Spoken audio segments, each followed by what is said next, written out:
Assalamualaikum warahmatullahi wabarakatuh.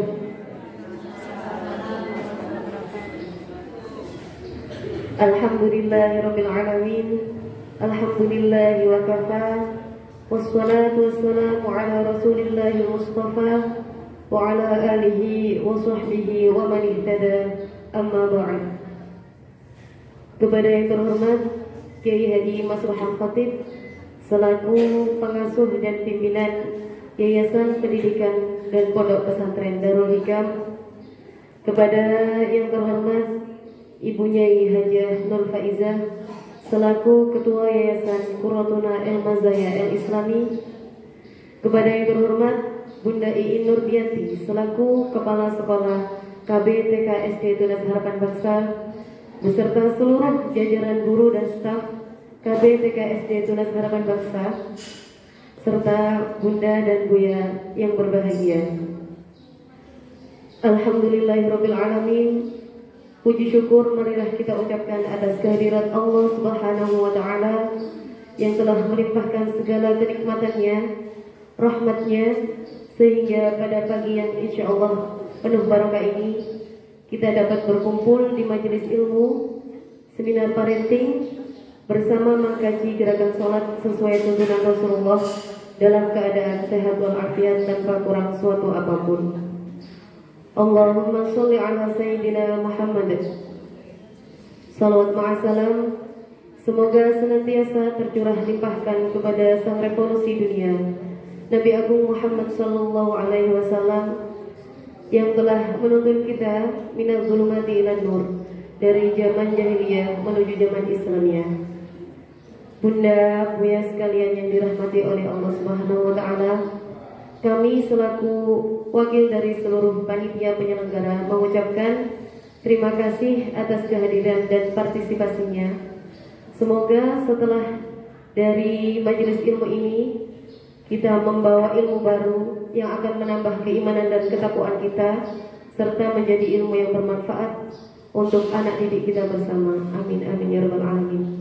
Tak perlu mengulur waktu, saya selaku pembawa acara akan membacakan susunan acara demi acara yang akan kita laksanakan pada pagi hari ini.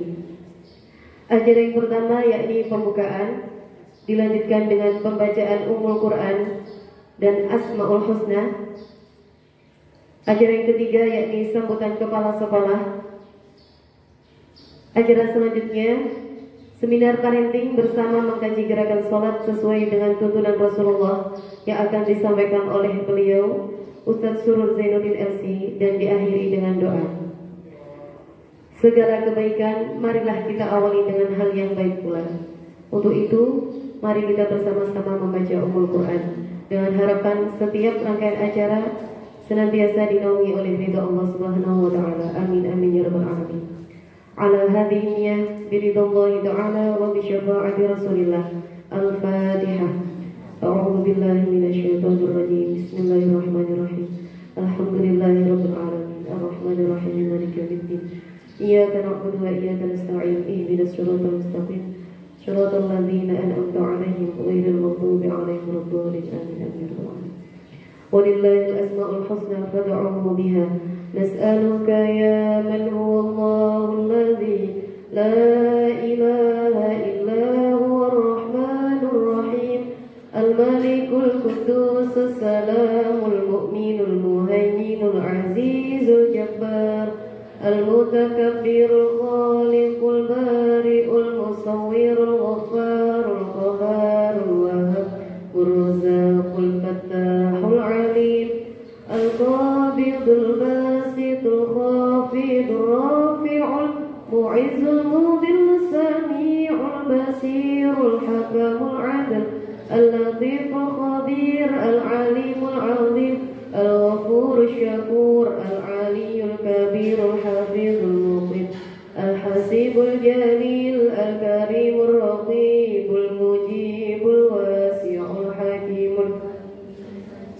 الباعث الشهيد الحق الوكيل القوي المتين حميد المبدئ المعيد المحيي المميت الحي القيوم الواجد الماجد الواحد أحد الصمد القادر المقتدر المقدم المؤخر أول الآخر الظاهر الباطن الوالي المتعالي البر التواب المنتقم العفو الرؤوف مالك الملك ذو الجلال والإكرام المقسط الجامع الغني المغني المانع ضار النافع النور الهادي بديع الباقي الوارث الرشيد الصبور الذي ليس كمثله شيء وهو السميع البصير اللهم صل أفضل الصلاة على أسعد مخلوقاتك سيدنا محمد وعلى آله وصحبه وسلم عدد معلوماتك ومداد كلماتك كلما ذكرك ذاكرون وغفل عن ذكرك الغافلون Amin amin ya rabbal alamin. Untuk acara selanjutnya yakni sambutan kepala sekolah yang akan disampaikan oleh beliau Bunda Iin Nurdianti. Kepadanya waktu kami persilahkan.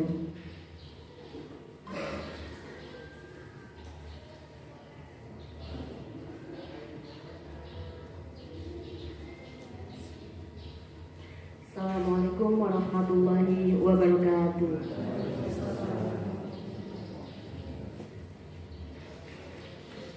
Allahumma sholli ala sayyidina Muhammad.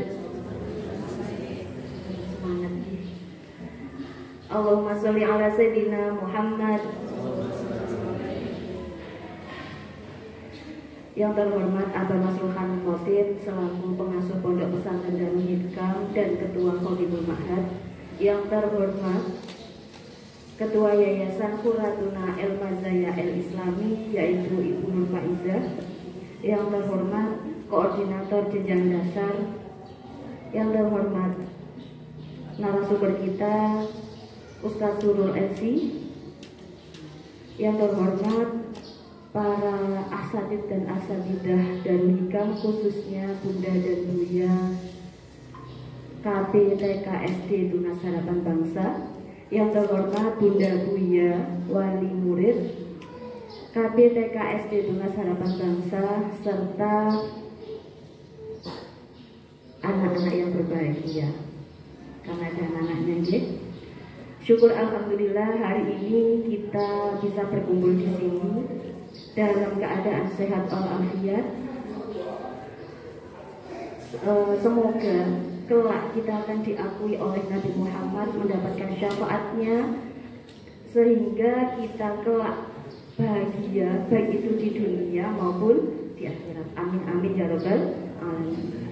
Setelah sekian lama alhamdulillah parenting hari ini bisa dilakukan, bisa dijalankan dan bisa berjumpa dengan Bunda Buya semuanya dengan judul bersama mengkaji gerakan sholat.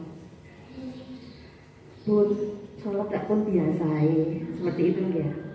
Tapi kita kan ada yang sudah tahu ya alhamdulillah. Yang belum tahu, ayo kita sama-sama mengkaji bersama dengan Ustadz Surur bagaimana gerakan sholat yang benar. Karena bagaimanapun sholat adalah tiang agama yang utama untuk kita. Jadi kita berupaya bagaimana caranya agar sholat kita setidaknya benar dulu. Untuk diterima sama tidaknya Allah, semoga diterima. Tapi kita berupaya semaksimal mungkin gerakan sholat kita maupun sholat kita sudah benar sesuai tuntunan Rasulullah. Dan kalau kita sebagai orang dewasa setidaknya sudah berupaya semaksimal mungkin sholat kita sudah benar, semoga kita setidaknya madrasah di rumah, sebagai madrasah di rumah kita bisa membetulkan gerakan sholat anak-anak kita. Tidak menunggu di sekolah, tapi di rumah pun kita bisa membetulkan gerakan maupun sholatnya anak kita, minimal anak kita sendiri. Mungkin yang kedua adalah sebentar lagi anak-anak kita sudah menempuh ujian praktek dan tulis, bukan ujian ya, PAT atau PAS di kelas 1 sampai dengan kelas 5 dan playgroup TK, PAS praktek dan PAS tulis. Dan selamat kepada kelas 5 yang sudah menjalankan munakosa. Okay. 1 selesai, nanti ditambah lagi praktek PAS praktek dan PAS tulis. Dan alhamdulillah di kelas 6 juga selamat sudah selesai menjalani US tulis, tinggal US praktek. Semoga kelak hasilnya mendapat yang terbaik dari Allah. Dan anak kita sudah berupaya semaksimal mungkin, bukan anak-anak saja Bunda, termasuk kami orang tuanya ikut deg-deg, ikut datangkan guru les dan sebagainya. Ya, tinggal kita tambahi doa kita melalui sholat kita yang diperbaiki ini, doa yang sesungguh-sungguhnya, semoga diparingi Allah hasil yang terbaik. Karena hanya Allah lah yang bisa memberikan hasil, bukan kita hanya berusaha. Ngoten nggih? Sekali lagi selamat kepada kelas 5 dan kelas 6 yang sudah menjalankan ujiannya, ujian munakosa maupun ujian tulis, dan sekarang menjalankan ujian praktek.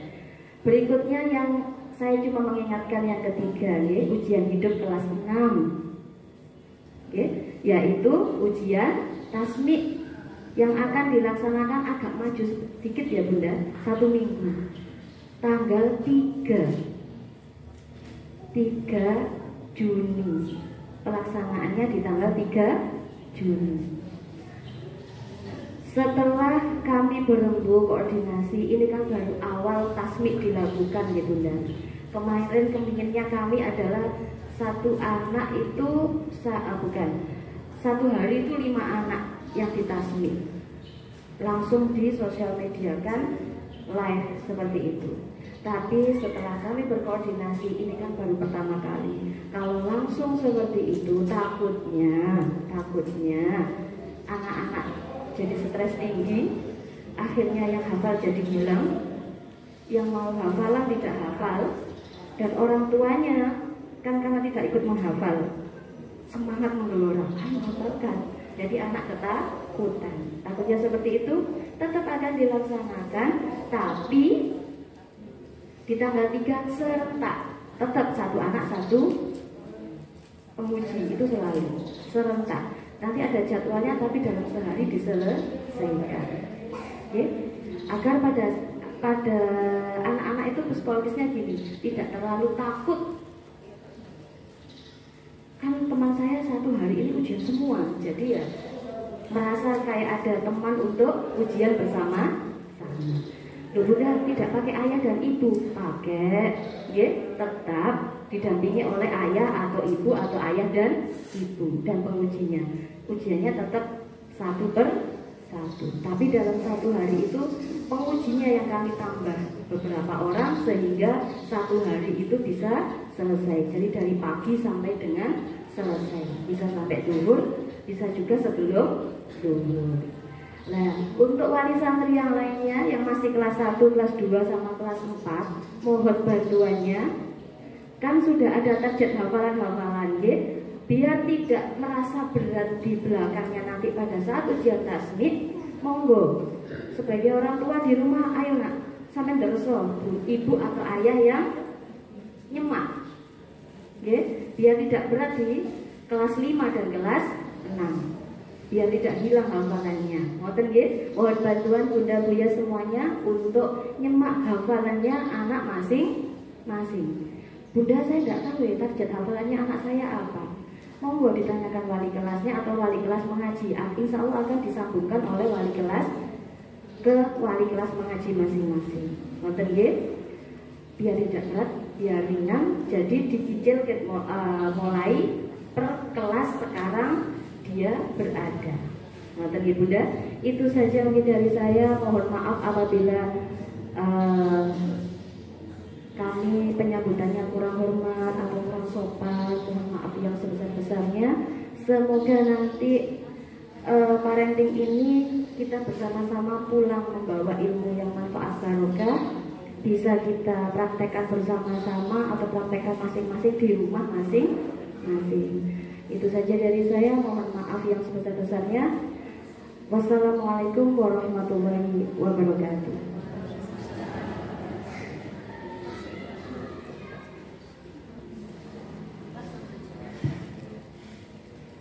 Untuk acara selanjutnya, yakni seminar parenting bersama mengkaji gerakan sholat sesuai tuntunan Rasulullah, yang akan disampaikan oleh beliau Ustadz Surur Zainuddin LC.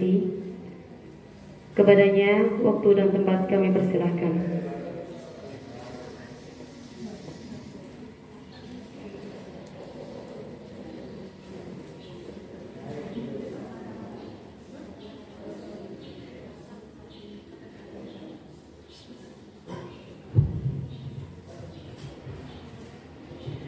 Assalamualaikum warahmatullahi wabarakatuh.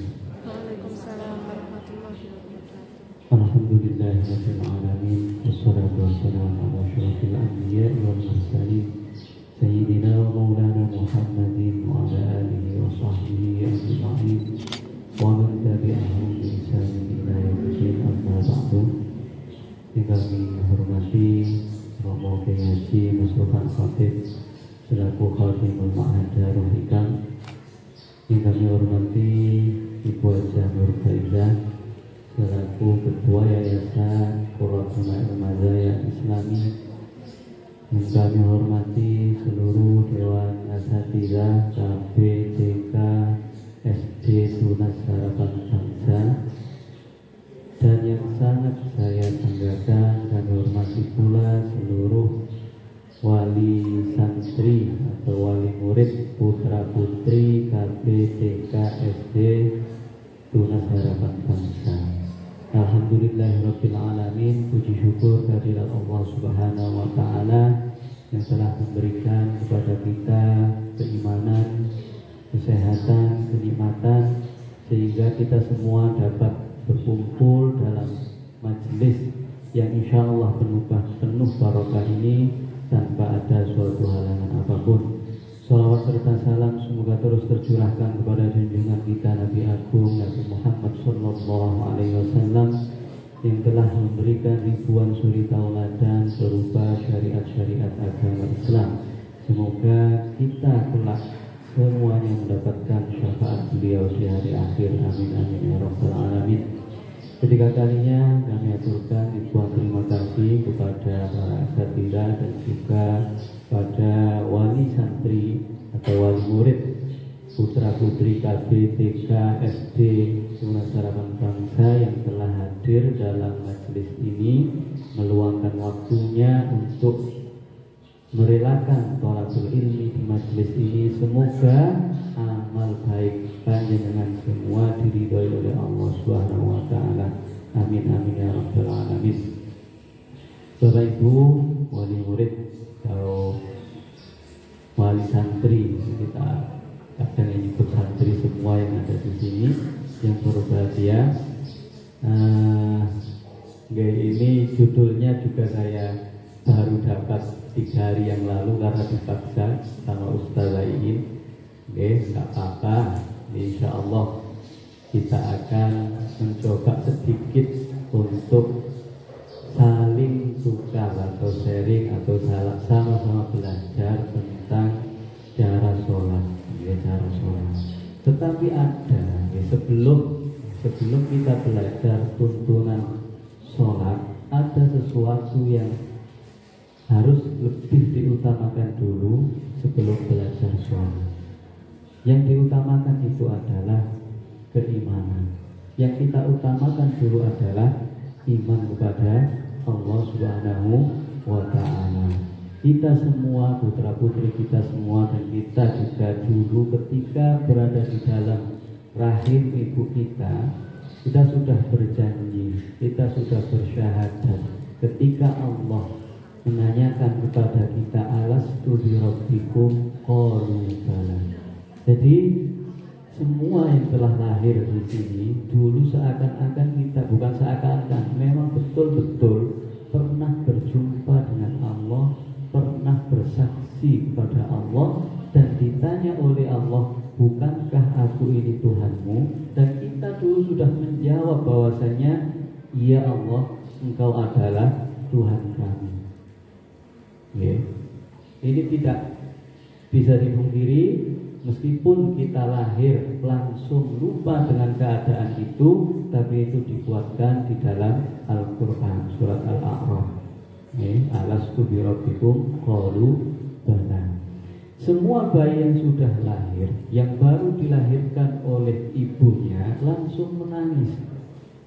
Kenapa langsung menangis? Karena mencari siapa yang akan merawatku setelah ini, siapa yang akan membimbingku setelah ini, siapa yang akan memberiku rizki setelah ini. Karena dalam kandungan itu murni Allah Subhanahu wa ta'ala. Meskipun panjenengan mencoba untuk membeli makanan yang penuh vitamin, nutrisi, madu, herbal dan seterusnya, tapi yang menyalurkan nutrisi di dalam rahim bayi kita itu adalah mutlak Allah Subhanahu wa ta'ala. Karena kita nggak pernah memikirkan, ya, kita nggak pernah memikirkan apakah bayi yang saya kandung di dalam ini cukup apa tidak nutrisinya. Apakah benar air, susu atau nutrisi yang saya masukkan ini betul-betul nyampe ke rahim, ke jabang bayi kita. Apakah benar ketika jenengan ngidam minta makanan yang kurang sehat, banyak yang lain-lain, apakah ini tidak akan membahayakan bagi bayi kita? Semua mutlak yang mengatur itu adalah Allah Subhanahu wa ta'ala. Maka dari situ bayi itu mutlak paham sekali bahwasanya yang merawat di dalam rahim itu adalah Allah Subhanahu wa ta'ala. Sehingga ketika baru lahir ke dunia menangis, siapa nanti yang merawatku? Siapa yang memberi aku rizki? Siapa yang akan melindungiku? Maka Allah lah yang memberikan ilham kepada hati seorang ibu untuk merawat anaknya. Dari sini ada hadis Rasulullah bahwasanya setiap anak dilahirkan dalam keadaan fitrah. Setiap anak dilahirkan dalam keadaan muslim, tetapi kedua orang tuanya lah yang merubah anak itu menjadi Yahudi, Nasrani atau Majusi. Maka di sini adalah peran penting bagi orang tua untuk terus menjaga keimanan anak sejak baru lahir. Ketika panjenengan yang ibu-ibu menyusui, jangan hanya sekedar memberi makan atau apa, tapi berilah rangsangan bahwasanya ini adalah rezeki dari Allah. Terus dari lahir sampai sudah bisa berjalan, itu diberi gambaran kepada anak yang ditanamkan adalah keimanan. Setiap ada sesuatu, kalau rezeki bilang ini dari Allah. Kalau ada perlindungan dari bahaya, yang melindungi adalah Allah. Maka akan muncul keimanan pada anak ini semakin tegar, semakin kuat, bahwasanya semua yang diberikan kepada saya, kebaikan, nikmat dan sepenuhnya adalah pemberian Allah Subhanahu wa ta'ala. Maka di usia 0 sampai 2 tahun hanya rangsangan seperti itu. Usia 2 sampai 6 tahun ini ajarkanlah keindahan Islam, ajarkanlah kebaikan, nilai-nilai yang berharga, yang indah-indah kepada anak. Tidak perlu ditakut-takuti karena nalar anak belum maksimal. Kita kasih contoh saja, tidak perlu diajak ayo wajib sholat, belum waktunya. Usia 2 sampai 6 tahun belum waktunya, tapi kita contohkan, kita lah yang sholat, kita praktekkan, nggak perlu disuruh, biar melihat saja anak, melihat bapak ibunya sholat. Oh, kenapa harus sholat? Dijelaskan sedikit ini adalah betul-betul karunia dari Allah Subhanahu wa ta'ala. Kalau iman sudah tertanam kuat, maka nanti ketika baru mengajarkan aspek sholat dan lainnya ini akan diterima dengan mudah.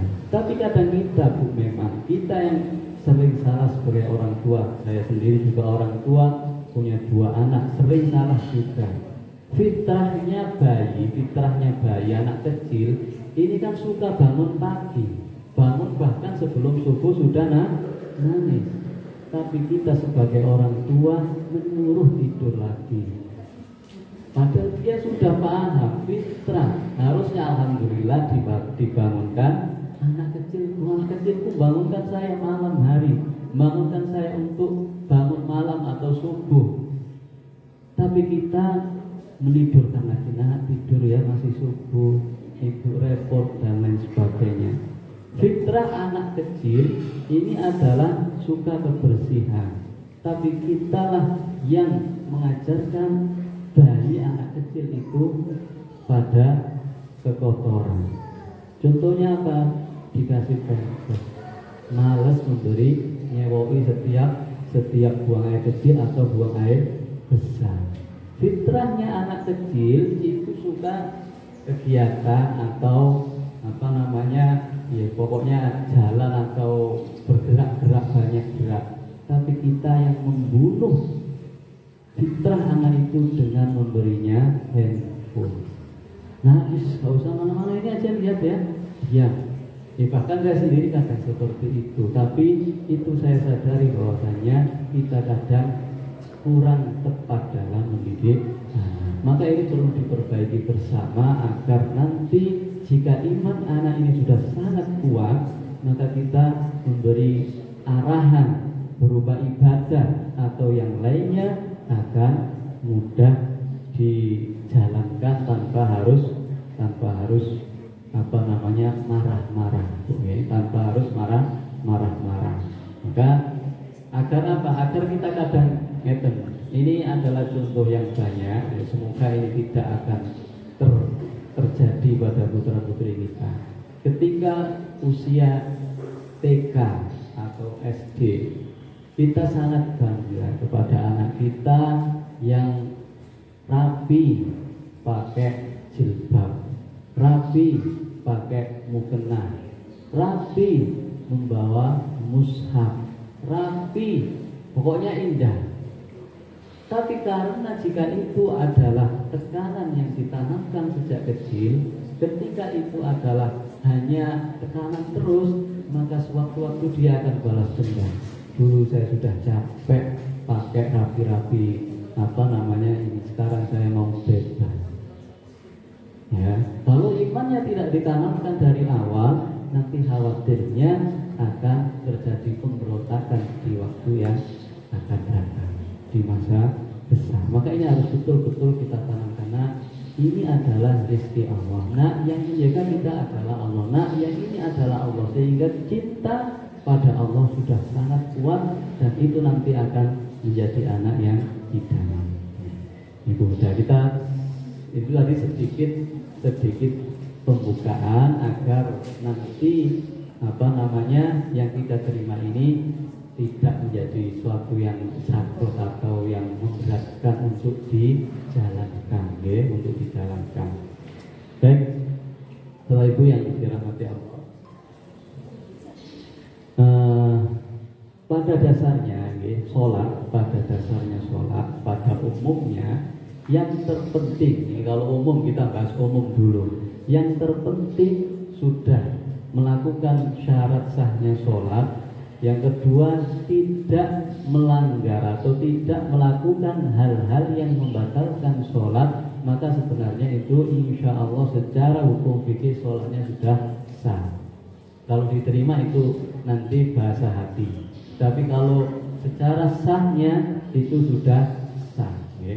Jadi yang penting lihat imam seperti apa sholatnya, diikuti, terus tahu sedikit bacaannya, insya Allah itu sudah cukup. Ini kalau gambaran umum, gambaran umum dulu. Selanjutnya, sholat ini kalau dikaji juga sangat panjang. Kalau bisa dikaji detail, tapi bisa diberikan. Yang pertama adalah urutan dulu. Urutan yang pertama sebelum melakukan sholat, yang pertama adalah niat. Karena hadis Rasulullah SAW, innamal a'malu binniyat. Sesungguhnya sahnya setiap amal itu tergantung niat. Lah yang jadi masalah, niat ini kapan dan di mana? Niat ini bagaimana caranya?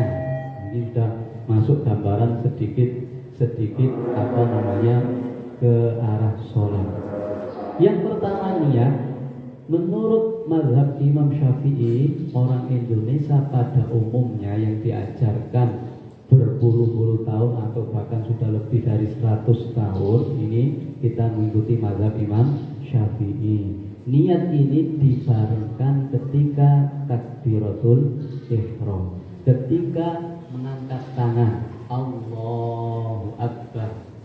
Ini tempatnya niat dulu, waktu dan tempatnya niat dulu. Nanti niatnya bagaimana setelah ini. Jadi yang penting pertama untuk diketahui, niat ini adalah dilakukan bareng ketika takbiratul ihram, ketika Allahu Akbar. Ini mazhab Imam Syafi'i yang diikuti oleh umumnya penduduk Indonesia. Tuh, selain Imam Syafi'i, Imam Hambali, Imam Hanafi dan Imam Malik, niat ini dilakukan sebentar sebelum takbiratul ihram.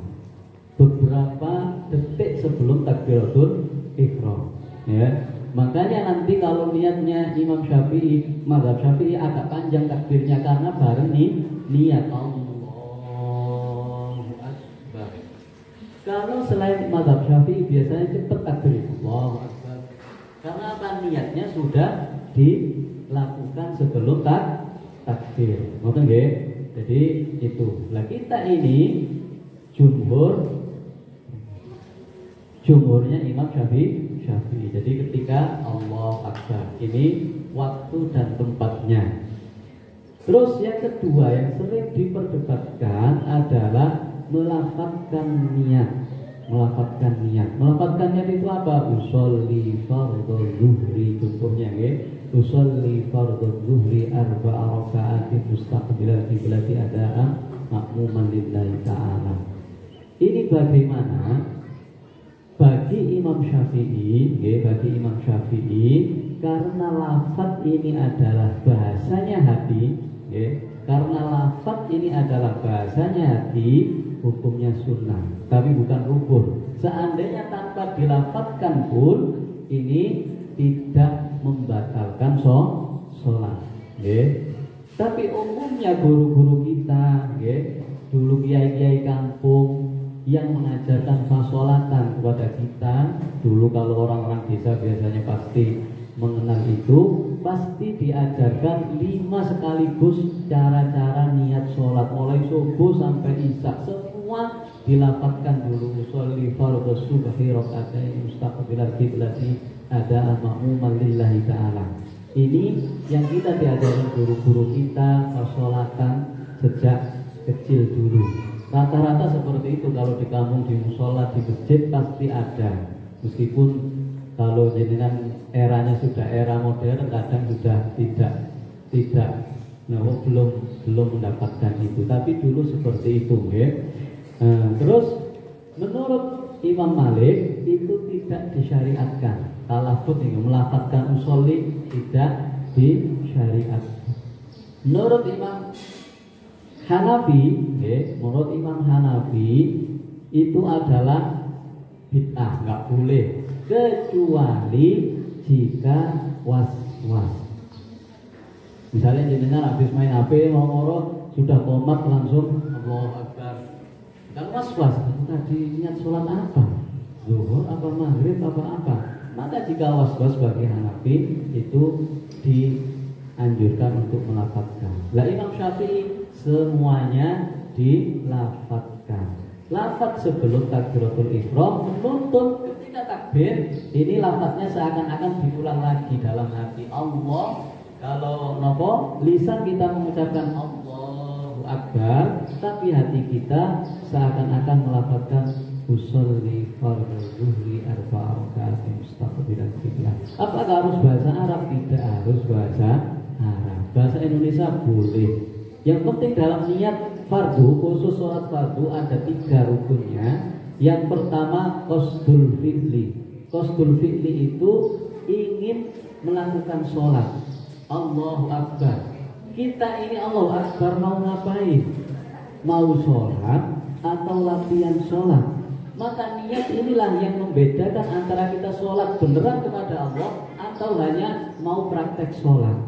Kalau praktek kan boleh-boleh saja sambil gerak-gerak. Tapi karena kita sudah qasdul fi'li, saya sholat ya Allah, saya sekarang sholat, bukan main, bukan praktek, gitu.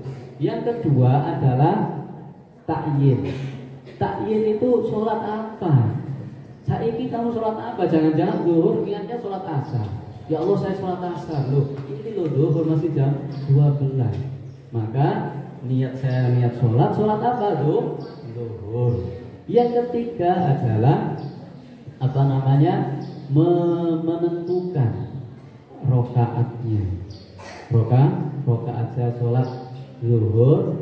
Fardiyah, bukan rokaat fardiyah. Saya niat sholat zuhur yang fardu, bukan sunnah. Karena kalau kita beranggapan sholat zuhur ini adalah sunnah, batallah sholat kita. Hanya 3 tadi, saya niat sholatnya zuhur, hukumnya fardu. 3 ini yang perlu dibangun ketika niat. Bebas bahasanya, boleh pakai bahasa Arab, boleh pakai bahasa Indonesia, bahasa Jawa, boleh. Allah, saya ini adalah sedang niat sholat zuhur, sholat zuhur fardu, sudah cukup. 3 itu cukup. Kalau fardu harus memenuhi 3 syarat ini. Untuk masalah niat sholat ini kita kira-kira sampun paham ya? Selanjutnya nopo sholat, Nah ini ada beberapa contoh gerakan takbiratul ihram. Tidak untuk diperdebatkan, minimal ketika kita sudah tahu seperti ini, jika ada tetangga kita kanan kiri kita satu saf satu barisan kok nggak sama seperti kita, jangan keburu disalahkan. Tidak buru-buru disalahkan. Maka di sini ada beberapa contoh takbiratul ihram. Gerakan takbiratul ihram yang mana kita adalah Imam Syafi'i, Imam Syafi'i yang ini dengan ini. Maka memang ada 2 riwayat ketika mengangkat tangan. Yang pertama sejajar dengan bahu, yang kedua sejajar dengan daun telinga. Riwayat ini dua-duanya sahih sehingga boleh mengikuti salah satunya. Begini Allahu Akbar boleh, atau begini juga boleh Allahu Akbar. Ini dihadapkan kiblat. Ini Imam Syafi'i menggunakan 2 riwayat sekaligus. Bagi ibu-ibu yang baik karena perempuan ikut yang kedua yang ini, cukup segini saja. Karena kalau terlalu gini nanti terlalu buka. Ibu-ibu meskipun boleh juga, boleh, tetapi yang sopan ibu-ibu cukup gini. Yang bapak-bapak boleh dua-duanya, boleh juga sejajar dengan telinga, telapak tangan dihadapkan arah kiblat.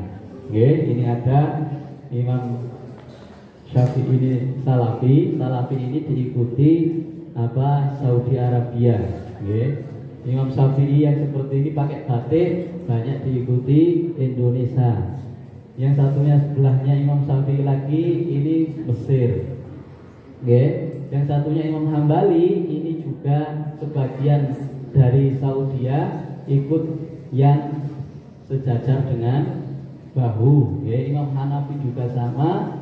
Ya, Hanafi ada dua juga seperti Imam Syafi'i, niki dengan niki. Terus Imam Malik sejajar dengan telinga. Ini adalah contoh. Tapi kita bagi Imam Syafi'i hanya dua, boleh dua-duanya. Jadi bebas seandainya melihat kanan kiri kita, oh sholatnya aneh nggak sah, bukan nggak sah, beda mazhab. Beda mazhab. Jadi mudah, intinya tadi kan kelompok saja. Pada dasarnya pokoknya sholat itu tidak melanggar hal-hal yang membatalkan sholat, insya Allah sah. Karena ada beberapa riwayat, dua-duanya riwayatnya sahih. Selanjutnya, nah ini. Selanjutnya ketika meletakkan tangan setelah takbir, setelah takbir, ini sebenarnya ada 6 cara ketika meletakkan takbir. Yang pertama, Imam Syafi'i yang pertama di antara dada dan pusat. Allahu Akbar. Imam Syafi'i yang pertama antara dada dan pusar. Setelah itu ada di situ ada Imam Hambali. Imam Hambali sama Imam Maliki yang pertama, kedua itu di pas pusarnya. Allahu Akbar. Pusar. Ada juga Imam Hanafi. Imam Hanafi ini di bawah pusar. Jadi diikuti orang-orang Turki, India, Pakistan. Itu Allahu Akbar.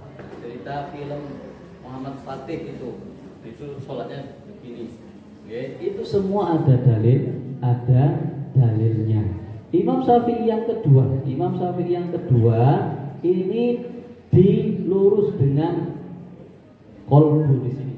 Nah, makanya kan ada kan, jenengan sering kan ada orang yang gini, ada yang gini, ada yang macam-macam. Terus ada lagi yang terakhir yang diikuti Syekh Albani yang salafi dari Saudi umumnya itu di dada. Enam-enamnya ini ada riwayatnya masing-masing, boleh dilakukan. Tapi kalau kita Imam Syafi'i cukup milih salah satu mawon antara dada dan pusar, boleh diletakkan di sini atau di tengah. Ngoten nggih? Itu yang terpenting. Intinya apa? Intinya kalau ada tetangga atau samping-samping kita berbeda, kita tidak mempermasalahkan. Semua ada riwayat. Yang kita cukup Imam Syafi'i mawon, insya Allah sudah sangat-sangat betul karena pengikut Imam Syafi'i sangat banyak, kitab-kitab muktabar mazhab Syafi'i juga sangat-sangat banyak, dan Imam Syafi'i saya yakin beliau ahli hadis yang juga sangat berhati-hati dalam menentukan hukum. Itu. Terus ketika sudah plek, biasanya adalah membaca doa iftitah. Baca doa iftitah. Doa iftitah ini juga sangat banyak sekali teksnya, tapi ini sunnah, sunnah. Ada yang pakai kabiro walhamdulillahi katsiro, ada yang Allahumma ba'id baini wa baina khotoya kama ba'adta bainal masyriq wal maghrib. Tapi kita umumnya mazhab Syafi'i adalah kabiro walhamdulillahi katsiro subhanallahi wa ta'ala sampai seterusnya. Ini wajah lillahi. Itu ceritanya bagaimana? Ceritanya waktu itu ketika Rasulullah habis takbiratul ihram, sahabat di belakang juga takbiratul ihram, tiba-tiba ada satu sahabat yang membaca, nggak dikasih tahu sama Rasulullah bacaannya, hanya baca sendiri Allahu Akbar kabira alhamdulillahi katsira. Terdengarlah oleh Rasulullah, sehingga setelah salat Rasulullah bertanya, siapa tadi yang mengucapkan kabira walhamdulillahi katsira setelah takbiratul ihram? Ya sahabatnya enggak mau takut-takut, saya ya Rasulullah. Oh, ketika kamu baca itu pintu langit terbuka sebab bacaanmu itu. Akhirnya Abdullah bin Umar putranya Sayyidina Umar, setelah saya mendengar Rasulullah bersabda seperti itu, saya tidak pernah meninggalkan sekalipun lafaz iftitah kabira walhamdulillahi kabira subhanallah bila sampai akhir itu. Yang lain boleh, yang lain boleh. Boleh. Karena pada dasarnya pada dasarnya rukun qauli dalam sholat itu namun gansal Bapak Ibu Rukun yang berupa ucapan dalam sholat hanya ada 5. Yang pertama takbiratul yaitu Allahu Akbar. Itu. Yang kedua membaca surat Fatihah. Itu insya Allah hafal sedanten. Yang ketiga membaca tahiyat akhir.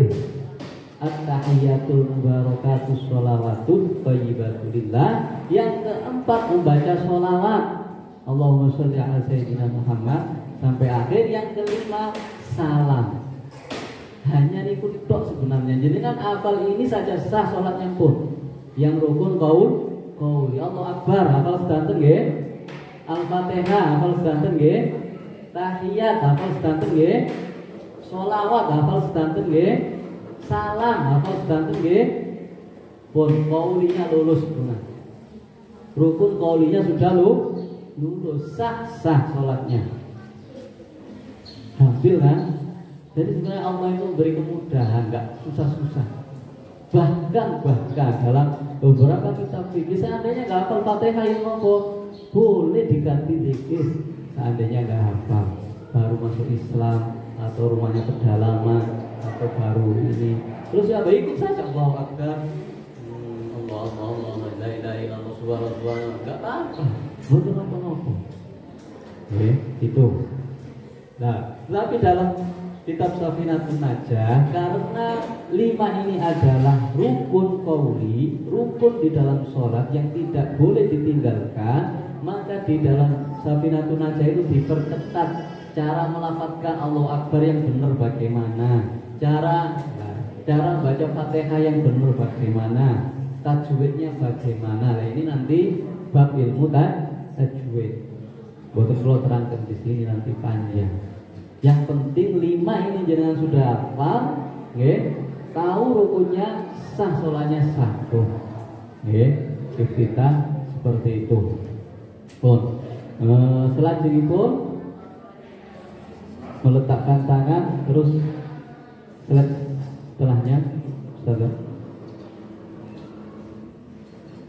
Nah, ini ketika ruku, ketika ruku, insya Allah semuanya ini hampir sama sedanten gerakan ruku insya Allah sama. Ini membentuk sudut 90 derajat plus ini tidak dangak, tidak terlalu ke bawah, pokoknya lurus. Seandainya ini ditaruh di atas itu boten boleh. Seandainya taruh di atas punggungnya ini tidak boleh, nggak sampai tumpah atau yang lainnya. Rukuk tidak ada banyak perbedaan, hampir semua rata-rata sama. Takbiratul ihram tadi niat rukun, takbiratul ihram rukun, Fatihah juga rukun belum dijelaskan. Masalah Fatihah, masalah Fatihah yang menjadi banyak permasalahan adalah masalah membaca bismillah. Masalah membaca bismillah. Imam Syafi'i bacaan bismillah ini dijaharkan, dikeraskan. Bismillahirrahmanirrahim. Alhamdulillahirabbil alamin. Ar-Rahmanirrahim. Maliki yaumiddin. Dibaca keras semuanya. Imam Hanafi dan Imam Hambali dibaca sirri. Ini diikuti di Saudi Arabia ketika umroh atau haji. Sing pernah umroh atau haji kok gak pernah dengar bismillah sih imamnya. Imamnya loh langsung Allahu Akbar, alhamdulillahirabbil alamin. Padahal itu sudah berhenti sebentar. Allahu Akbar, alhamdulillahirabbil alamin. Bismillahnya dibaca pelan, dibaca pelan. Bedanya itu. Ada satu mazhab lagi Imam Malik Imam Malik memang langsung alhamdulillah tanpa bismillah. Allahu Akbar, alhamdulillahirabbil alamin. Maka dari itu, karena kita adalah mayoritas Imam Syafi'i, kita yang jadi imam tidak semuanya. Kalau semuanya lomba, nanti lomba baca Fatihah. Yang imam ketika sholat maghrib, subuh dan isya rakaat 1-2, ini bismillahnya dibaca keras. Bismillahirrahmanirrahim. Oh, itu. Seandainya nanti jenengan sholat di salah satu masjid, misalkan, kok nggak ada bismillahnya, tidak masalah, tetap sah sholatnya karena ada riwayat yang berbeda. Jadi Rasulullah pun memberi keluasan pada umatnya, kamu model gini boleh, model gini boleh, model gini boleh. Begitu mudahnya untuk menjalankan sholat. Yang terpenting itu karep nopo boten ngelampahi sholat. Itu yang paling penting.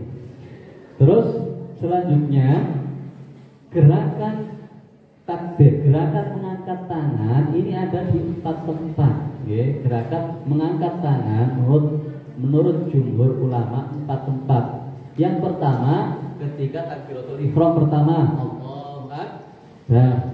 Yang kedua ketika mau rukuk, Allahu Akbar. Yang ketiga bangun dari rukuk, Allahu Akbar. Yang keempat bangun dari tahiyat awal. Maghrib rakaat pertama, rakaat kedua, dan isya rakaat kedua, zuhur, asar juga setelah rakaat kedua itu. Tapi ini juga adalah hukumnya sunnah. Allahu Akbar, Allahu Akbar, Allah 4-4. Kalau yang rukun qauli tadi cuma niki yang rukun fi'li yang berupa gerakan, yang berupa gerakan. Ini hampir rata-rata sama. Iktidal ini juga ada beberapa perbedaan bacaan. Ada yang Allah Rabbana walakal hamd. Bedanya apa? Ada wawu sama boten.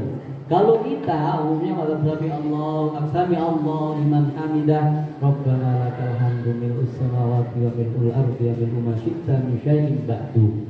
Kalau ulama mazhab Hanafi selain Syafi'i, Rabbana walakal hamdu, ada wanya saja. Yang ketiga ada ditambahi Allahumma lakal hamdu.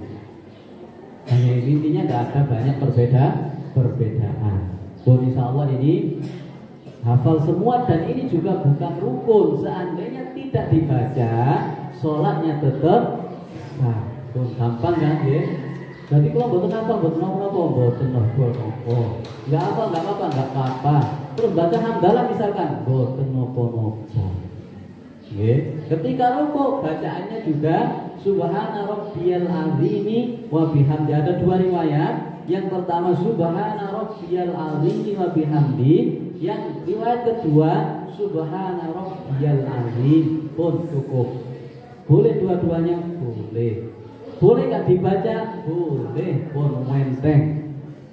Ya, pokoknya yang 5 tadi rukunnya cuma takbir, fatihah, tahiyat, sholawat, salam. Apa sedang tempuh. Selain itu tidak dibaca boten nopo-nopo.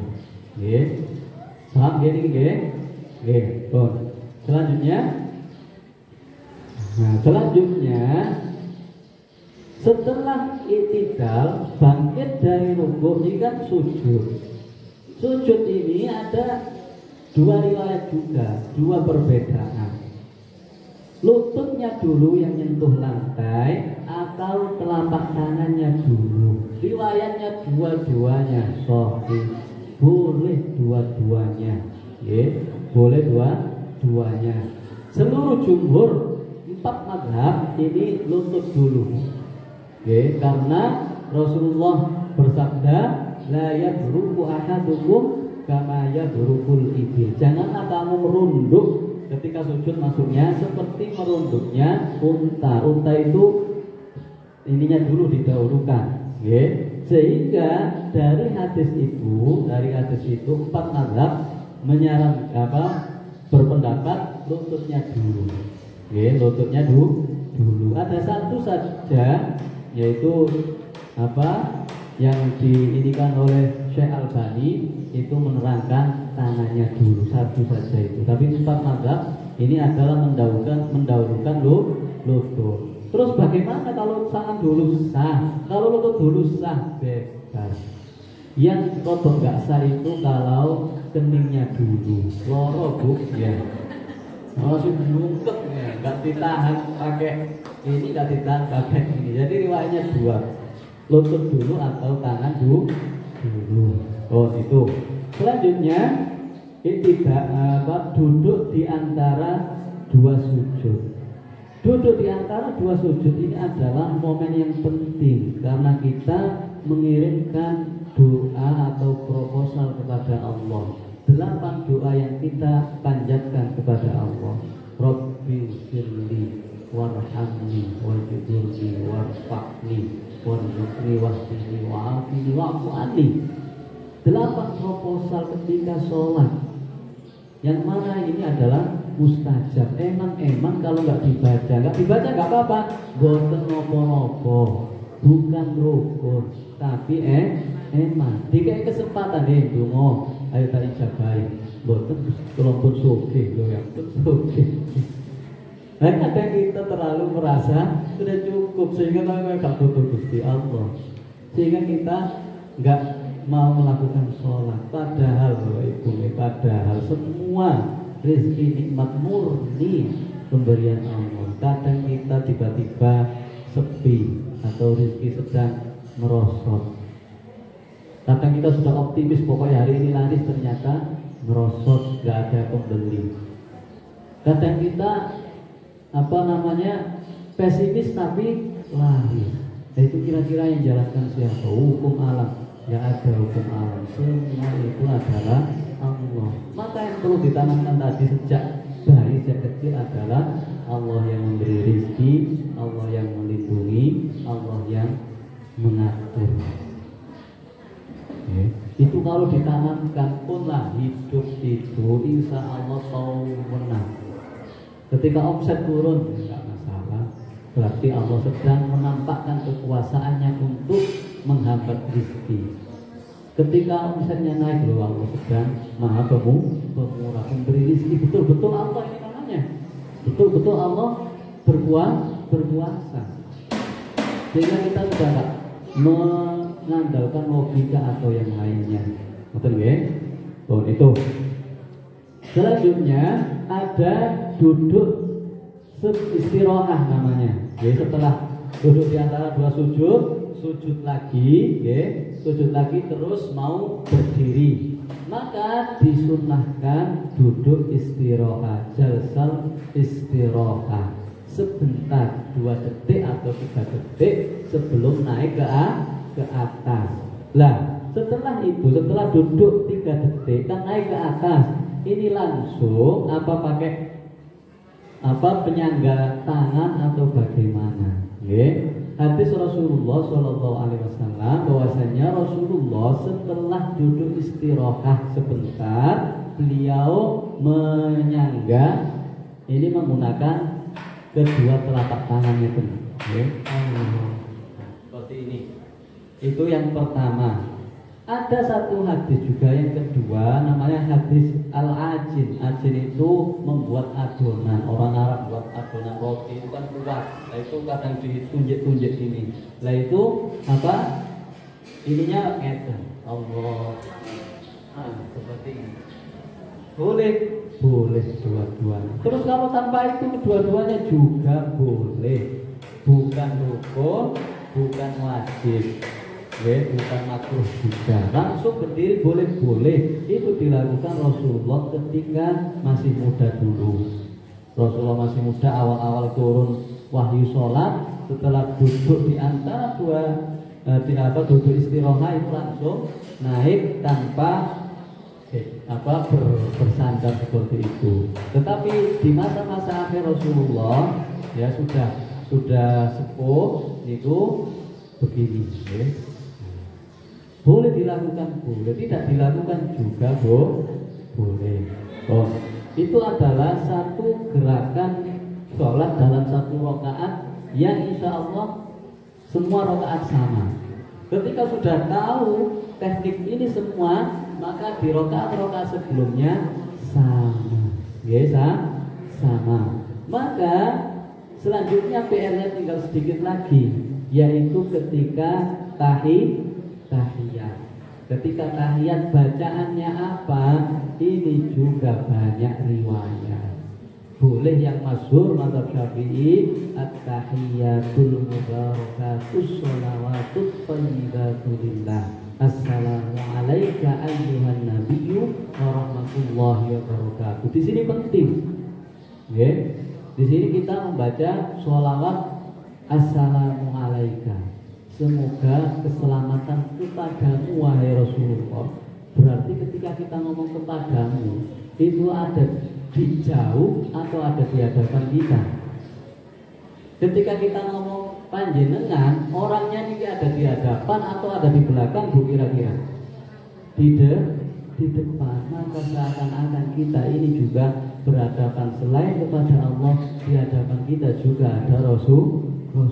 Kalau dihadirkan rasa-rasa itu, hidup kita tahu menang, ya Allah, semuanya sudah dilingkupi oleh kebesaran-kebesaran Allah Subhanahu wa Ta'ala.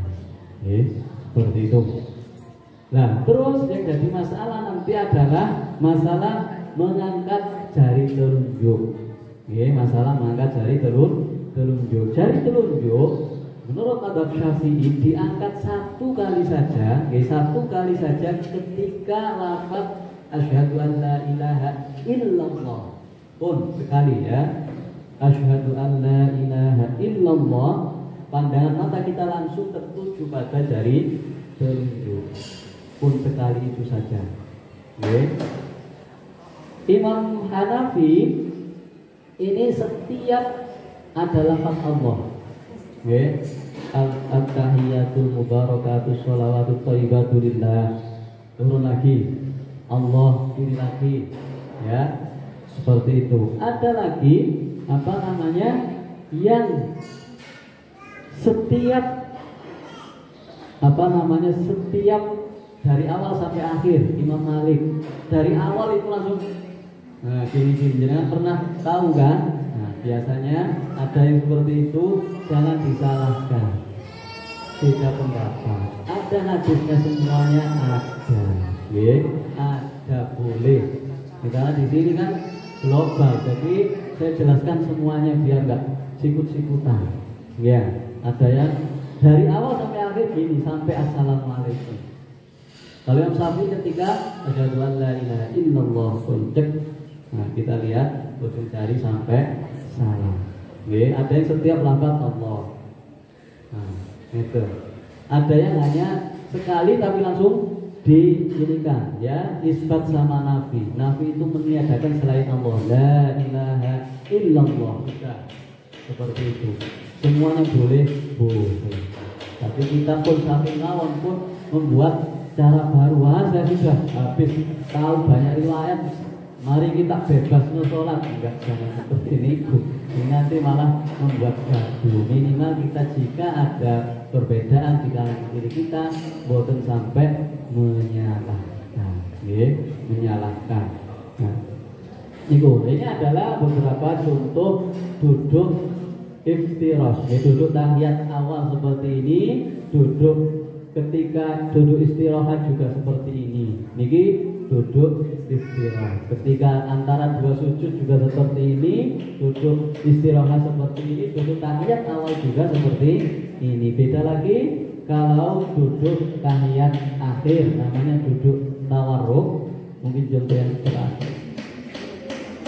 Nah, ini kalau tahiyat akhir, khusus tahiyat akhir, maka kaki kiri dikeluarkan seperti itu sehingga pantat yang kiri kita ini duduknya ke lantai, tidak ke atas kaki. Seperti itu. Ini yang masalah duduk ketika tahiyat awal dan tahiyat akhir. Selanjutnya adalah masalah salam, masalah salam. Ini tadi juga boleh begini, bukan masalah. Masalah salam, ketika itu para sahabat melihat Rasulullah salam sholat sampai terlihat putih pipinya. Di belakang itu sampai terlihat putih pipi Rasulullah. Maka dari sini menunjukkan bahwasanya ketika salam itu sampai maksimal putaran leher. Ini sampai terlihat ke belakang. Assalamualaikum. Ketika sudah Assalamualaikum. Jadi seperti itu, ini sampai ke putaran press seperti itu. Dan dianjurkan bagi mazhab Syafi'i dada tidak ikut bergerak, tidak ikut. Nah, ini pegel nanti ya. Cukup lehernya saja, ini tetap menghadap kiblat. Ini yang rukun juga hanya salam yang pertama. Assalamualaikum warahmatullahi, langsung selesai sudah boleh tanpa ada yang ke kiri. Ini yang qauli, assalamualaikum, lafadznya ini adalah wajib dilafadzkan. Yang sholawat juga Allahumma sholli ala sayyidina Muhammad, ketika tahiyat juga wajib dilafadzkan. Terus tahiyat at-tahiyatul mubarakatun sholawatun itu juga wajib dilafadzkan. Terus bacaan Fatihah juga wajib, sama takbiratul ihram. Insyaallah sudah hafal semua kalau yang ini. Itu yang qauli, yang fi'li yang itu tadi semua gerakan-gerakannya. Dan insyaallah selama tidak melanggar hal-hal yang membatalkan sholat, sudah sah sholatnya. Pun gitu-gitu saja sudah sah, selama tidak membatalkan hal-hal yang membatalkan sholat, terlalu banyak gerak, makan, minum, berhadas, terkena najis dan seterusnya. Selama itu tidak dilakukan dan tidak terjadi, insya Allah sholatnya sudah sah. Diterima apa tidak? Yaitu urusan Allah. Diterima apa tidak itu urusan Allah. Yang penting saya sudah membuat sejarah bahwasanya kening saya sudah pernah saya pakai sujud 5 waktu. Masalah diterima pun Gusti sak kersone. Yang penting ini saya buat sujud 5 waktu kepada Dia. Ketika sholat sendiri itu salamnya pada siapa? Assalamualaikum, izin siapa? Maka itu adalah salam kepada para malaikat, karena di setiap hal-hal kebaikan selalu dinaungi oleh para malaikat. Insya Allah itu sudah barokah semua. Itu adalah tata cara ringkas, tentang sholat, yang mana itu semua ada dalilnya dari Rasulullah Shallallahu Alaihi Wasallam. Tidak perlu ragu, tidak perlu khawatir, selama itu dijalankan, insya Allah secara hukum fikih sudah terbebas dari kewajiban. Tapi yang paling penting sebenarnya bukan terbebas dari kewajiban. Yang paling penting adalah kita melakukan ibadah ini adalah murni karena cinta kepada Allah. Bah itu wajib, nggak wajib saya tetap sholat Gusti. Karena apa? Panjenengan misalkan, meskipun Allah nggak minta buruan, nggak minta, seandainya nggak sholat pun Gusti Allah boten berkurang sedikit pun kekuasaannya. Ini misalkan ke restoran, habis makan, terus cukup terima kasih saja sama kasirnya, marah mau boten kasirnya. Tapi Allah nggak marah, cuma ini yang manusia saja. Kita mau keluar dari restoran belum bayar, itu malunya minta ampun. Dikira pencuri. Nah bagaimana Allah yang sudah menganugerahi nikmat, rizki dan kesehatan semuanya itu nggak kita bayar. Bahkan ketika kita bayar dengan sholat pun boten nutup. Bahkan yang ditambah sholat sunnah pun sholat doa, jadi rezekinya lancar. nggak nutut. Jadi sholat duha katakan 5 menit, ya, 5 menit katakan. Terus minta soge, beli mobil, beli ini kok murah temen. Mobil dibayar sholat duha 5 menit gitu loh. Padahal jenengan untuk dapat mobil itu harus kerja, nyelengi atau bahkan kredit dan seterusnya.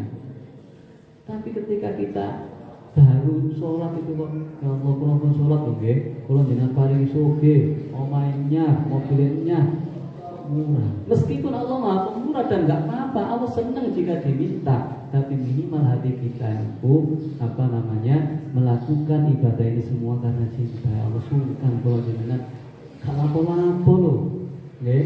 Kula sungkan kali jenengan Gusti kalapo-lapo omah kula pun tingkat 2. Mobil kula pun kali. Lah nek kula gak salat kok isine koyo ngopo? Ya. Jenengan ketika diberi bantuan manusia sedikit saja itu oleh mengucap terima kasih, matur suwun. Yang diparingi atau nggak usah banyak-banyak itu kalau juta saja itulah matur suwun ya. Nah Allah yang memberi semuanya kok baru nanti dimatur suwuni. Kenapa kita tidak menguatkan ya, memberikan curahan yang lebih kepada Allah dibanding kepada makhluknya? Padahal pemberi mutlak yang hak adalah Allah. Tapi kenapa kalau tidak manusia kemudian semua dilu dan seterusnya? Maka yang terpenting kita bangun ya, setelah tahu ini adalah ketika sholat ini betul-betul cinta izin aku tak sholat terus dikai suki, dikai sehat, dikai ini mau 5 menit tak tinggal. Sama saya ke restoran nggak mau bayar. Ngoten niku yang perlu dipupuk dalam hati. Saya juga belajar terus mengasah hati, pokoknya melihat sesuatu di dunia ini adalah anugerahnya Allah, pemberian Allah, rezeki dari Allah, yang mengatur adalah Allah, sehingga ketika terjadi apa-apa saya kembalikan kepada Allah. Hidup tenang, wenteng, boten banyak beban. Jadi itu yang poin terpenting sebenarnya sebelum melakukan hal-hal yang ini semua. Karena pada dasarnya yang penting sholat dengan ikut sama imam dan tahu apa kaidah umumnya, insya Allah sudah sah.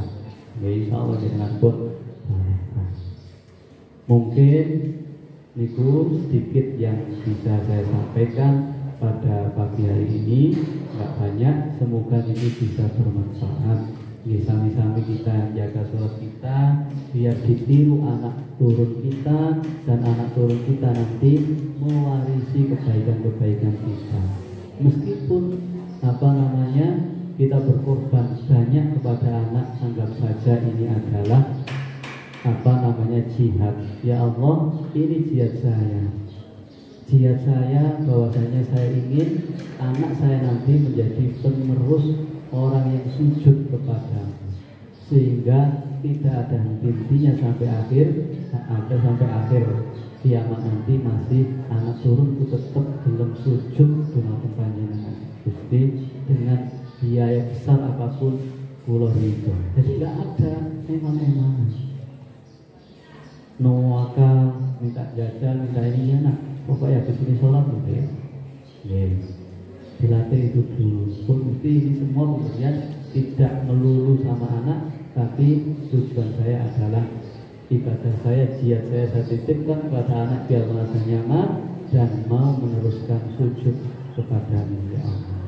Niku mau cukup, sehingga nanti enggak masalah aku ini sudah niat saya dulu sudah niat hartaku yang saya infakkan untuk anak adalah untuk perjuangan Allah. Aku enggak berjuang, tetap kita niatnya akan ditulis terus sama Allah. Makanya kenapa loh orang hidup di dunia sampai mati paling umurnya 60 atau 80 maksimal, sudah jarang 80. Tapi kenapa kalau sudah masuk surga kok langgeng? Kenapa langgeng? Mau amali lo 60 tahun. Mending kalau 60 tahun komplit. Kadang ketika umur 50 sudah gak kuat, baru agak mau sholat. Yeah. Tapi kenapa ketika masuk surga kok bisa langgeng, kok enak? Iya, karena ketika di dunia dalam hati kita ini niat, ya Allah seandainya umurku masih ada, saya masih ibadah kepadamu. Sehingga dari niatnya itu adalah berarti selama-lamanya. Maka dari niat itu Allah berikan ganti surga yang selama-lamanya. Niat hati kita yang tulus kepada Allah. Itu saja yang bisa saya berikan. Apabila banyak kekurangan dari awal hingga akhir, saya pribadi mohon maaf yang sebesar-besarnya. Mungkin kalau ada yang keliru, boleh dikoreksi. Namanya manusia, mungkin saya lupa atau salah memberi penjelasan, nanti bisa dibenahi lagi, tidak mutlak, karena saya juga masih belajar. Kemarin salah, saya juga orang biasa salah, yaitu saya mengakui salah saya, memang saya yang menyebabkan salah. Kalau benar hanya Allah yang benar. Cukup sekian, ini Shiratal Mustaqim. Wassalamualaikum warahmatullahi wabarakatuh. Terima kasih disampaikan kepada beliau narasumber kita. Untuk acara selanjutnya yakni sharing dan sesi tanya jawab. Monggo Bunda, Buya yang ingin menyampaikan pertanyaan atau sharing ke Ustadz Surur, kami persilahkan. Dibatasi nopo? Oh, bagi. Monggo Bunda Buya. Sambil tunggu ada pertanyaan Ustadz Kula ingin bertanya. Untuk tadi yang duduk istirahat itu hanya berdiam saja atau ada bacaannya? Untuk yang duduk istirahat pakai mikrofon. Untuk yang duduk istirahat karena waktunya adalah detik saja, maka tanpa membaca apapun, tanpa ada bacaan apapun. Tapi seandainya kita pribadi ingin zikir Allah atau apa boleh, tapi dalam yang dituntunkan oleh Rasulullah, karena hanya hitungannya detik saja, tidak ada doa tertentu. Terima kasih. Monggo, barangkali ada yang ingin bertanya, Bunda? Yang belakang,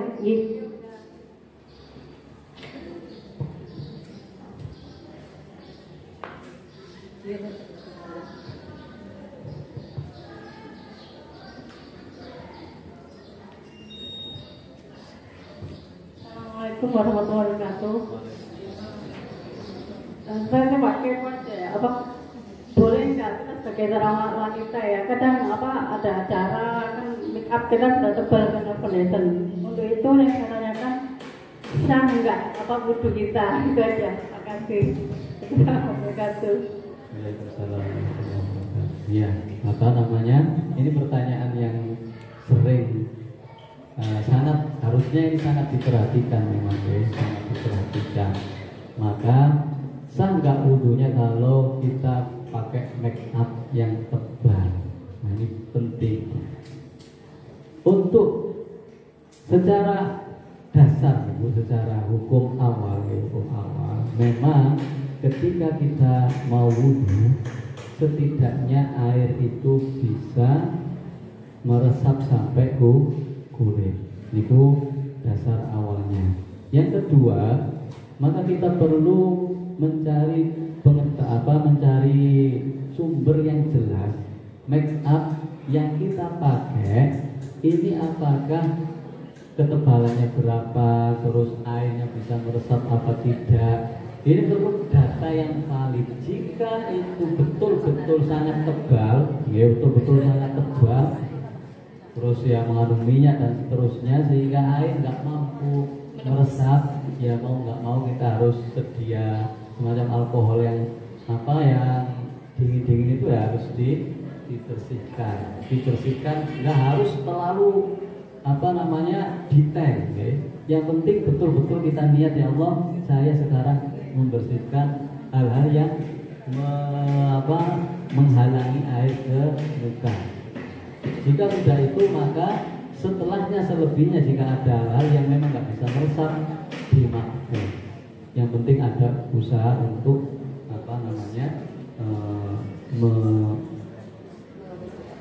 menghapus make up. Tapi ada katanya yang make up itu alami dan lain sebagainya yang bisa menembus ke pori-pori. Itu ilmunya saya belum tahu yang itu.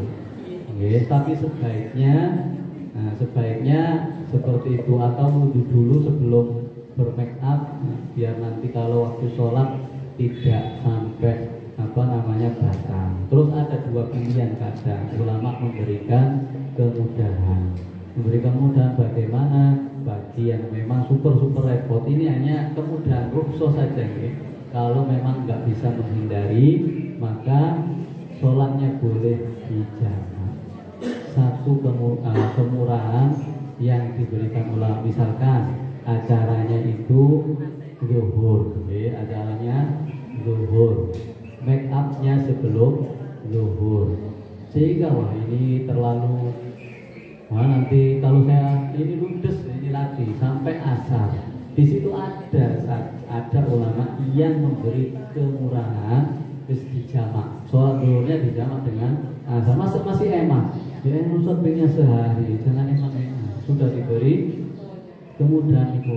Jadi kan enak ya zuhur, sehingga nanti habis dibersihkan waktu asar. Di asar itu sholatnya jamak sekalian, zuhur sama asar itu. Jadi gimana ya, pokoknya pakai yang itu saja. Kalau memang acaranya ini acara dianggap secara adab itu penting dan eman kalau digusuk make upnya itu yang cara yang paling mudah, sehingga jangan ditawar lagi, gimana kalau nggak sholat sekalian, nggak ada kok, nggak ada. Itu saja. Mungkin itu yang bisa saya sampaikan seperti ini. Bagaimana? Monggo ada lagi? Silakan berdiri Mawan Bunda, biar kelihatan.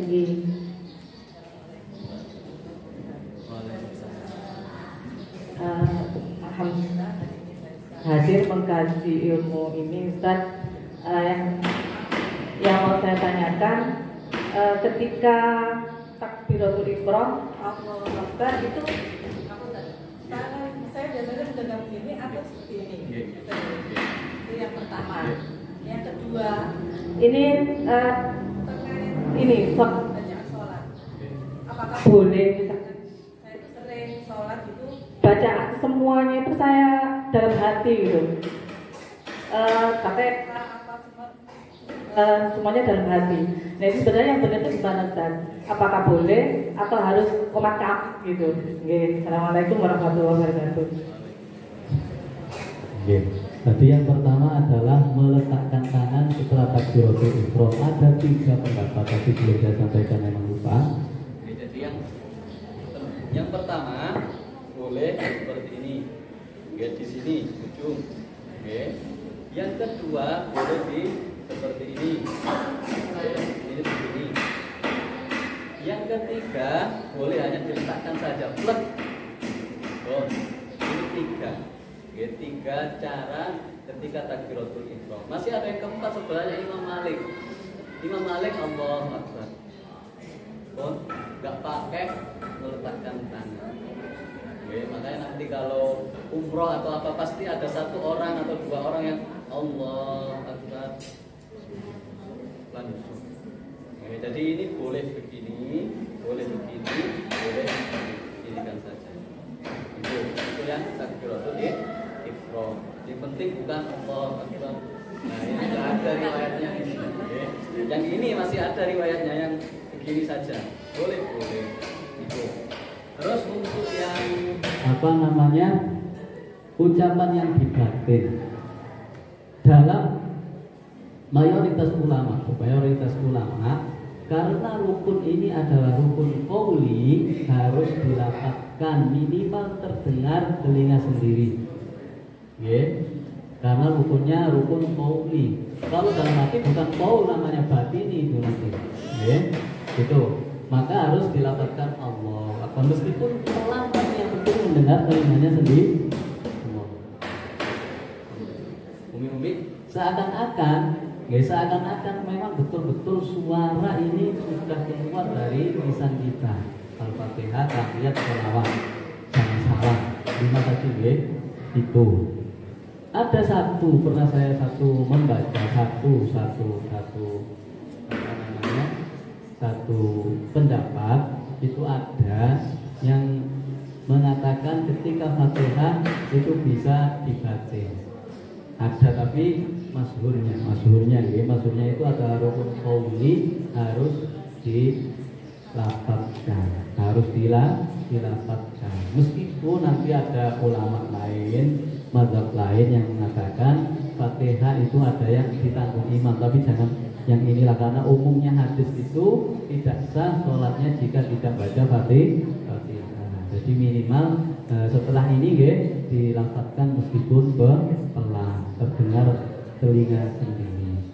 Dan karena rukunnya namanya rukun qauli, kalau nggak dilafadzkan namanya batini, nanti batin mawon. Iya, kalau pas batinnya itu ini terbaca semua. Kalau sambil mikir tempe tahu itu habis rokaat ayat 1 langsung ayat 7 nanti. Maka itu. Monggo Bunda. Oh iya. Assalamualaikum warahmatullahi wabarakatuh.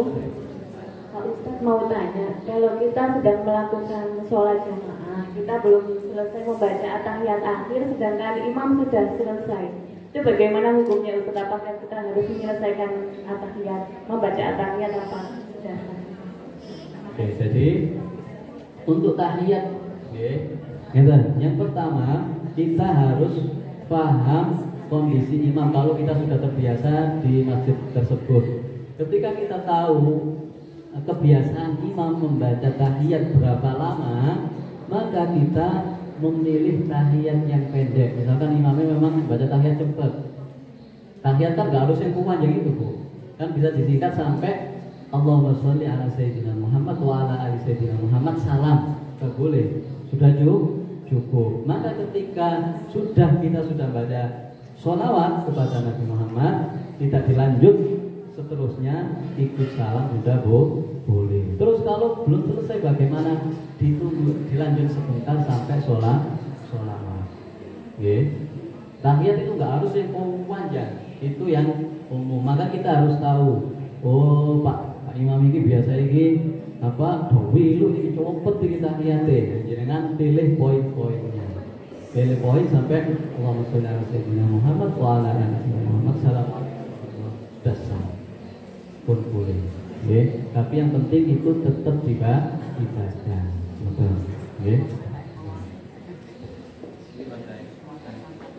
Ada lagi sambil berdiri Bunda biar kelihatan. Assalamualaikum warahmatullahi wabarakatuh. Ustaz, kan kita misalkan jamaah, kebetulan sholatnya itu ketinggalan menjadi makmum masbuk, imamnya kan mau rukuk, nah kita baru mau mulai. Imam rukuk, kita Al-Fatihahnya kita baca. Nah itu kita baca Al-Fatihah dulu atau kita langsung ikut imam rukuk? Terus yang kedua, Ustaz, kalau membaca niat itu, maaf itu tadi saya katakan bagaimana membaca niatnya itu sebelum atau bersamaan atau misalkan bersamaan itu prakteknya ya monggo. Matur nuwun. Assalamualaikum warahmatullahi wabarakatuh.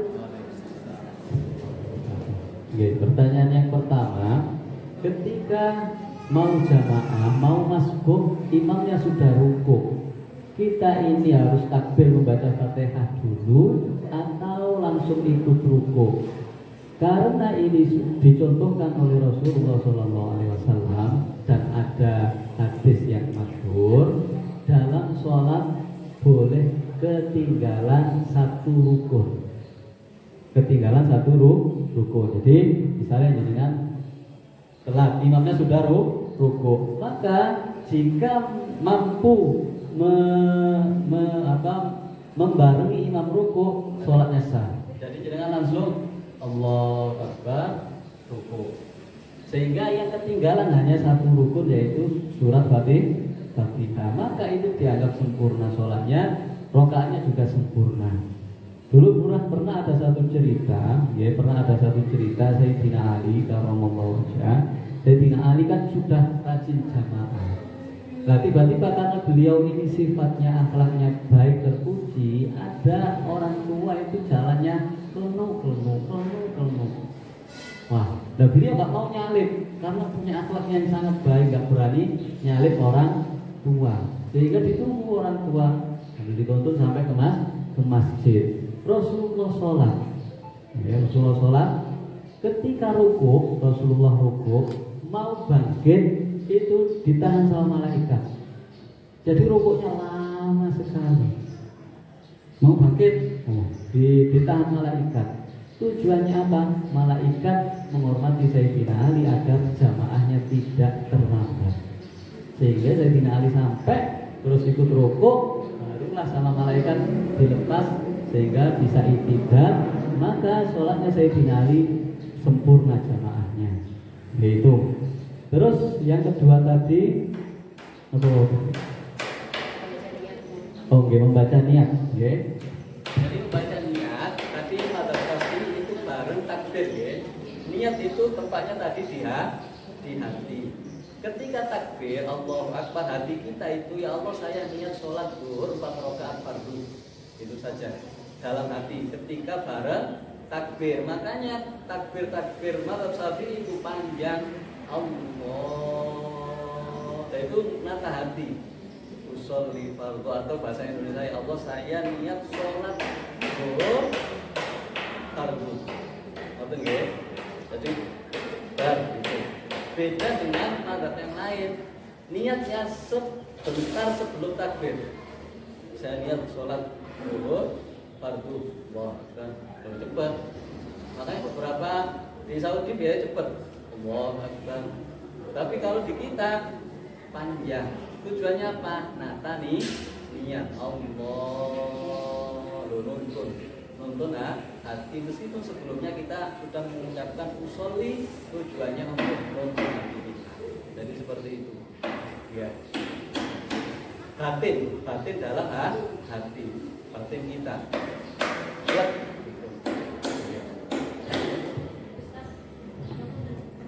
Gede. Kenapa berarti yang pertanyaan yang pertama itu seandainya kita menjadi imam masbuk, ketinggalan satu rukun sholat, langsung mengikuti tidak dilakukan satu rukun itu buat nopo-nopo tadi. Tapi takbirnya tetap loh, takbir, Al-Fatihahnya dilewati, kita langsung ikut rukuk, buat nopo-nopo sudah sah. Selagi imamnya belum itidal, maka sudah dapat satu rakaat. Tapi kalau imam sudah itidal, dengan rukuk terus itidal, nggak bisa. Harus nambah satu rakaat nanti kalau sudah salah. Batasnya pokoknya ketinggalan satu rukun sholat. Iya, batasnya adalah satu rukun sholat saja yang tertinggal. Kalau dua, berarti nanti nambah rakaat. Nambah rakaat. Terima kasih, Buya. Barangkali ada yang ingin bertanya? Monggo. Ada. Bunda-bunda monggo, barangkali ada yang mau bertanya lagi. Yang belakang, sampun.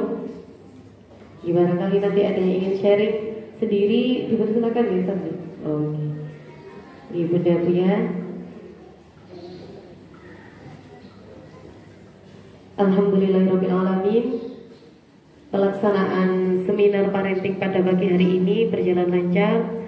Insya Allah semua ilmu yang sudah disampaikan oleh narasumber kita menjadi ilmu yang bermanfaat, menjadi ilmu yang barokah, bekal untuk kita beribadah. Amin amin ya rabbal alamin.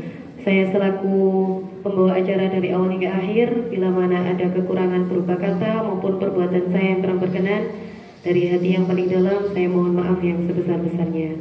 Dan saya juga selaku wakil dari panitia penyelenggara, barangkali ada kekurangan berupa tempat maupun hidangan yang kurang berkenan di hati panjenengan semua, saya mewakili mohon maaf yang sebesar-besarnya.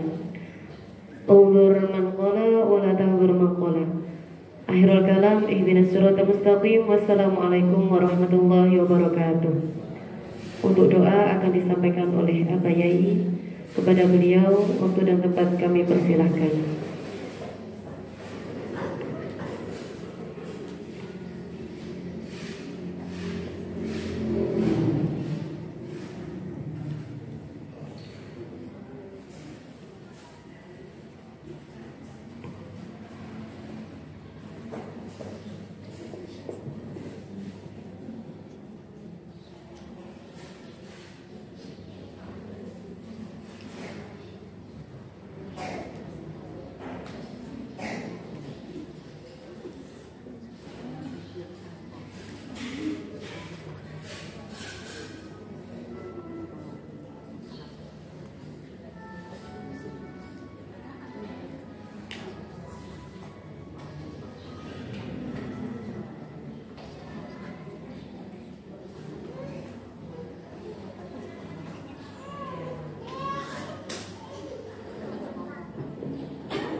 Ini sambil menunggu Abah, barangkali nanti ada yang mau bertanya, masih kami tunggu apa masih dijemput.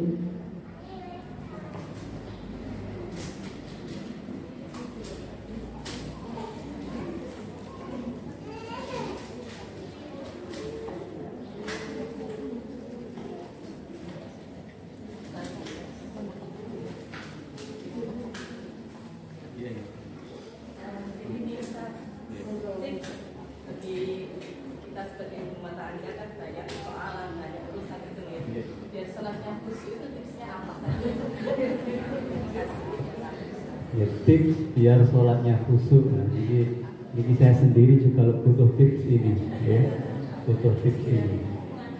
Ya. Tips agar sholat khusyuk. Nah, sila jadi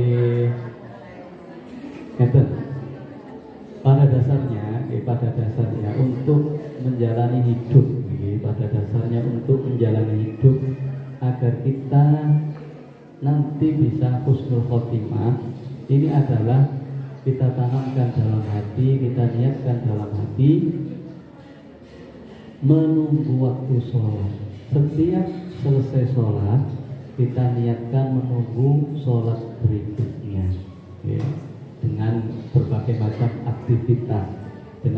macam aktivitas, sehingga sewaktu-waktu di pertengahan menunggu masa sholat itu kita dijemput oleh Allah, disuruh kembali kepada Allah, maka penantian kita ini adalah penantian sholat, dan itu akan menjadi husnul khotimah.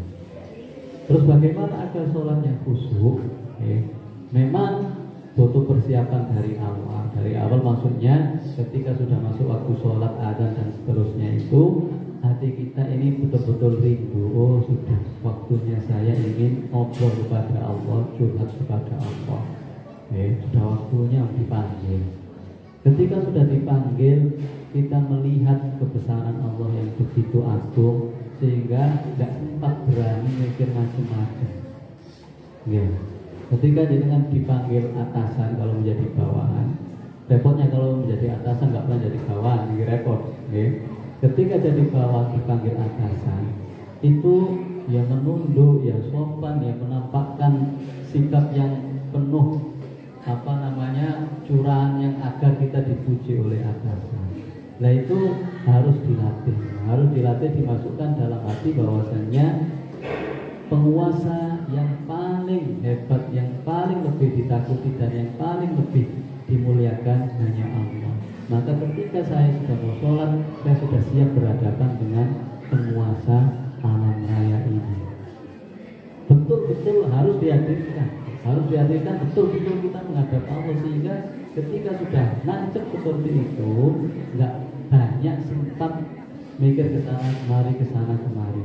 Terus pandangan mata adalah fokus pada tempat sujud, arah sujud kita, sehingga nggak banyak juga melantur kemana-mana. Kalau masih begini kan masih melihat sana.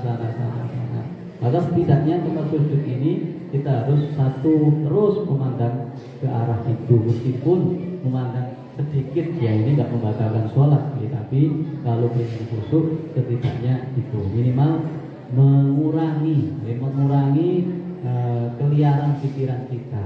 Kalau nggak gitu, meskipun saya sendiri belum bisa khusyuk, pulau pribadi belum bisa khusyuk, apalagi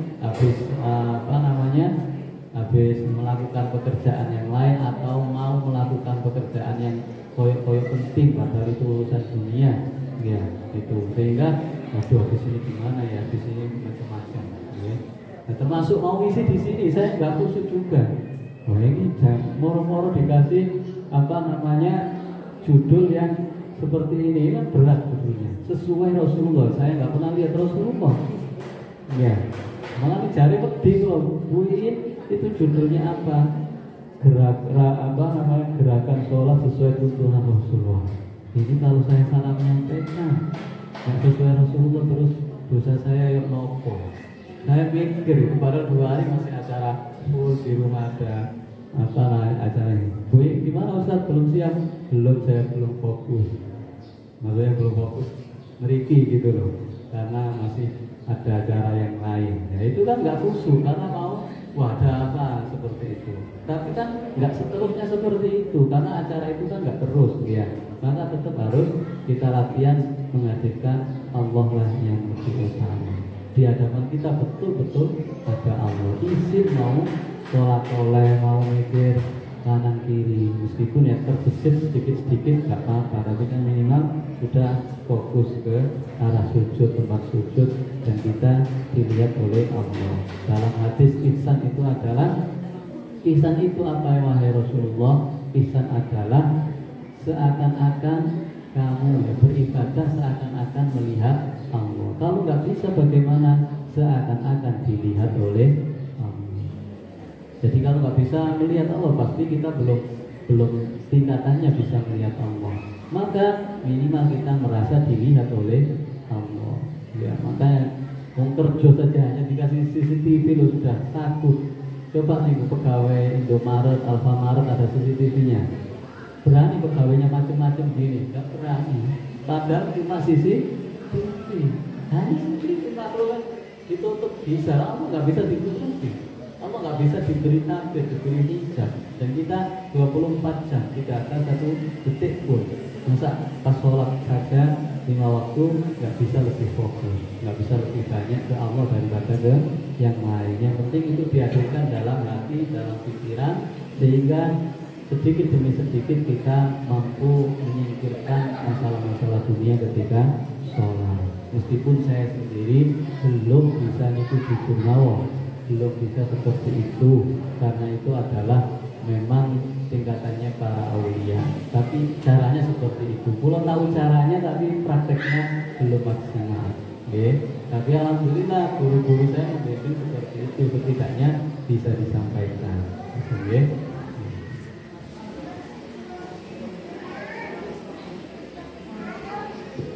Monggo barangkali ada lagi.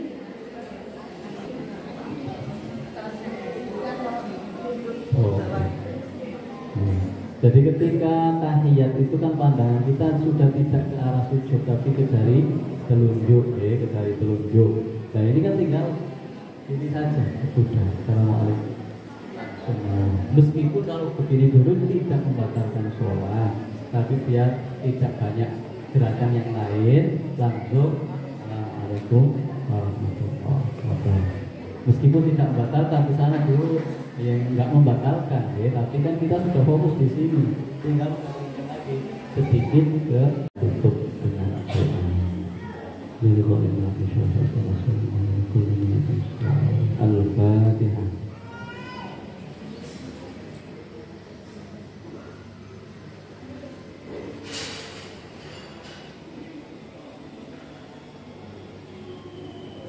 Bismillahirrahmanirrahim. Allahumma shalli ala sayyidina Muhammad wa ala ali sayyidina Muhammad walhamdulillahi rabbil alamin. Hamdan yu'affi ni'amahu wa yukafi mazidah. Ya Rabbana lakal hamdu kama yanbaghi li jalali wajhika al-karim wa 'azimi sultanik.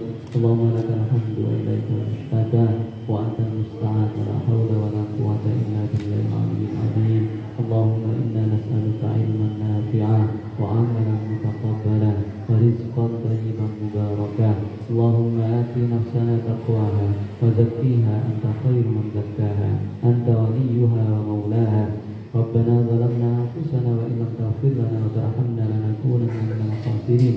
Rabbana atina fid dunya hasanah wa fil akhirati hasanah wa qina adzabannar. Wa sallallahu ala sayyidina Muhammad wa ala alihi wa sahbihi wasallam. Subhana rabbika rabbil izzati amma yasifun wa salamun ala mursalin walhamdulillahi rabbil alamin. Sirrul Fatihah.